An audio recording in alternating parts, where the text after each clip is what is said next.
نحمده ونصلي ونسلم على رسوله الكريم وبعد. عن أنس رضي الله عنه قال: خطبنا رسول الله صلى الله عليه وسلم خطبة ما سمعت مثلها قط، فقال: لو تعلمون ما أعلم لضحكتم قليلا ولبكيتم كثيرا. فقدت أصحاب رسول الله صلى الله عليه وسلم وجوههم ولهم حنين. انس رضی اللہ عنہ فرمائی یو ورځ رسول الله صلی الله علیه وسلم موږ ته خطبه وویله، داسې خطبه چې د دې خطبې او په څېر یې مخکې خطبه نه وه ویلې، د اثر او د وعظ نه ډکه خطبه، داسې چې صحابه یې وژړول. فقال، د خطبې په دوران کې نبي پاک داسې وفرمایل: لو تعلمون که تاسې پوهېدی ما په هغې اعلمو چې زه پې پوهېږم، ما ته چې کوم شی معلوم دی که تاسې ته دا معلوم وی، لضحکتم قلیله، تاسو به ډېر کم خندلي وی، ولبکیتم کثیره، او ډېر به مو ژړلي وی.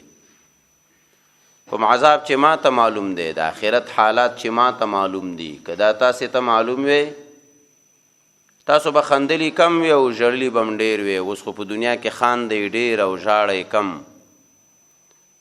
وی فقدت اصحاب رسول الله صلی الله علیه وسلم وجوههم ولهم خنین یا حنین. صحابه کرامو مخونه په څادرونو کې پټ کړله او د صحابه کرامو د ژړا آوازونه راتلل. همدغسې یو روایت دی، رسول الله صلی الله علیه وسلم وفرمایل: عرضت علی الجنه والنار، ما ته جنت هم راوړاندې شو، ما هر څه پکې ولیدل، اورم راوړاندې شو، اور مې ولید. فلم ارک الیوم فی الخیر والشر، د نننۍ ورځې په څېر ښه ورځ هم ما نه ولیدلې او بده ورځ هم. ښه ورځ ځکه چې جنت مې ولید، بده ورځ ځکه دوزخ مې ولید.